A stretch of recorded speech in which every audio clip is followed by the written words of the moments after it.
छत्तीसगढ़ प्रदेश में चल रहे सुशासन तिहार 2025 के अंतर्गत मुख्यमंत्री विष्णुदेव साय मंगलवार को जांजगीर पहुंचे।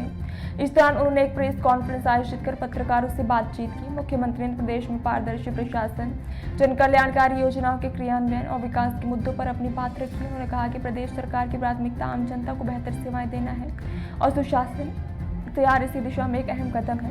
मुख्यमंत्री ने पत्रकारों के सवालों का जवाब देते हुए बताया कि शासन की योजनाएं अब सीधे लाभार्थी तक पहुंच रही हैं और प्रशासनिक व्यवस्था में तेजी आई है। इस दौरान भाजपा के वरिष्ठ पदाधिकारी, जिला प्रशासन के अधिकारी मौजूद थे। मुख्यमंत्री ने जांजगीर में विभिन्न विकास कार्यों की प्रगति भी की और समीक्षा की और अधिकारियों को आवश्यक दिशा निर्देश दिए।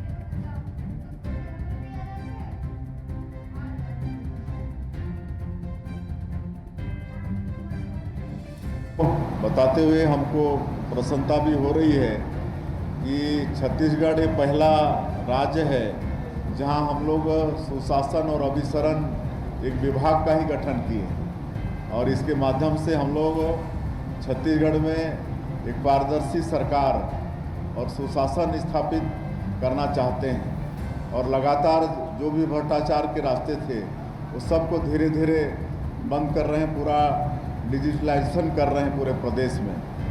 आप लोगों को हम ये भी बताना चाहेंगे कि जो कोयला में भ्रष्टाचार का जो रास्ता था उसको भी बंद किए हैं, उसको भी पूरा ऑनलाइन किए हैं। शराब में घोटाला होता था, उसमें जो FL10 वगैरह था उसको भी हटा दिए हैं। तो उसी तरह से ये जो भूमि रजिस्ट्री की बात आपने कही, उसके लिए भी अभी 2 दिन पहले ही हमारे यहाँ पर पंजीयन विभाग के मंत्री बैठे हैं जो हमारे प्रदेश के वित्त मंत्री भी हैं। इन्होंने और इनकी टीम ने बहुत मेहनत करके भूमि रजिस्ट्री के संबंध में 10 क्रांति लाए हैं और उसको लागू किए हैं अभी 2 दिन पहले ही। इससे एक तो रजिस्ट्री के साथ ही तुरंत नामांतरण हो जाएगा, नहीं तो पहले होता ही था क्योंकि हम लोग जनप्रतिनिधि हैं, गांव के लोग हैं, तो मालूम था कि लोग रजिस्ट्री के बाद भी महीनों भटकते रहते थे और क्या क्या करना पड़ता था वो आप सब लोगों को भी मालूम है। लेकिन अब रजिस्ट्री के साथ ही नामांतरण हो जाएगा।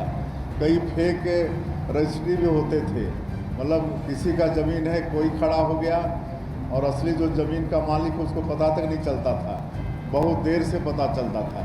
तो ये सब कई तरह के इसमें गलत होते थे।